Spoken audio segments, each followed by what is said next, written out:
Big ബോസിനായിട്ട് എല്ലാവരും കാത്തിരിക്കുകയാണ്. എന്ന് ബിഗ് ബോസ് തുടങ്ങും എന്നതിനെക്കുറിച്ച് വ്യക്തമായ യാതൊരു അപ്ഡേറ്റും നമുക്ക് ഇതുവരെ വന്നിട്ടില്ല.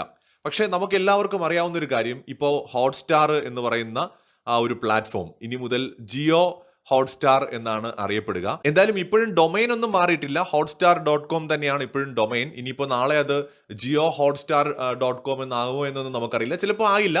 ഈ നേരത്തെ ഡിസ്നി പ്ലസ് ഹോട്ട്സ്റ്റാർ എന്ന് വന്നപ്പോൾ ഉണ്ടായിരുന്നത് പോലെ എഴുതി കാണിക്കും. പക്ഷേ ഡൊമൈൻ ഹോട്ട്സ്റ്റാർ എന്ന് തന്നെ തുടരുമെന്നാണ് വിചാരിക്കുന്നത്. ജിയോ സിനിമയും ഡിസ്നി പ്ലസ് ഹോട്ട്സ്റ്റാറും തമ്മിൽ മെർജ് ആവുന്നത് ഒരു പക്ഷേ ബിഗ് ബോസ് ഡിലേ ആവുന്നതിൽ ഒരു കാരണമാണോ എന്ന് നമുക്കിപ്പോഴും അറിയില്ല. ചിലപ്പോൾ അതൊരു കാരണമായിരിക്കാം. പിന്നെ ലാലേട്ടൻ ഓൾറെഡി അദ്ദേഹം കുറേ പ്രോജക്റ്റുകൾ കമ്മിറ്റ് ചെയ്തിട്ടുണ്ട്. അപ്പോൾ ലാലേട്ടൻ തന്നെയാണ് ഹോസ്റ്റായിട്ട് വരുന്നതെന്നുണ്ടെങ്കിൽ അദ്ദേഹത്തിൻ്റെ ആ ഒരു ഡേറ്റുകൾ വളരെ പ്രധാനമാണ്. അപ്പോൾ എല്ലായ്പ്പോഴും എല്ലാ വർഷവും ഒരേ ഡേറ്റ് ലാലേട്ടന് അവൈലബിൾ ആകണമെന്ന് നിർബന്ധമില്ല. അപ്പോൾ അതുകൊണ്ട് അതും ചിലപ്പോൾ ഈ ഒരു പ്രോഗ്രാം ഡിലേ വരുന്നതിന് കാരണമാകാം. എന്തായാലും ഈ വർഷം ബിഗ് ബോസ് ഉണ്ടാകും എന്നാണ് അറിയാൻ സാധിക്കുന്നത്. കറക്റ്റ് ആയിട്ടുള്ള ഡേറ്റ് നമുക്ക് ഇപ്പോഴും കൺഫേം ഒന്നും പറയാൻ പറ്റില്ല, പക്ഷെ ഉണ്ടാകും. ഇതുമായി ബന്ധപ്പെട്ട പ്രാരംഭ നടപടികളൊക്കെ ആരംഭിച്ചു എന്നുമാണ് അറിയാൻ കഴിയുന്നത്.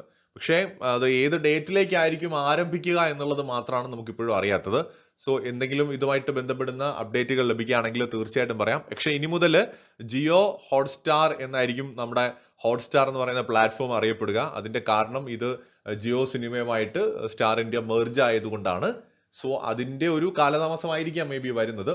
എന്തായാലും ബിഗ് ബോസിനെ ഇഷ്ടപ്പെടുന്ന ആളുകൾക്ക് നിരാശപ്പെടേണ്ടി വരുമെന്ന് തോന്നുന്നില്ല. ഈ വർഷം ബിഗ് ബോസ് മലയാളം സീസൺ 7 ഉണ്ടാകും എന്ന് തന്നെയാണ് ഇതുവരെയും അറിയാൻ പറ്റുന്നത്. കൂടുതൽ അപ്ഡേറ്റുകളുമായി വീണ്ടും കാണാം.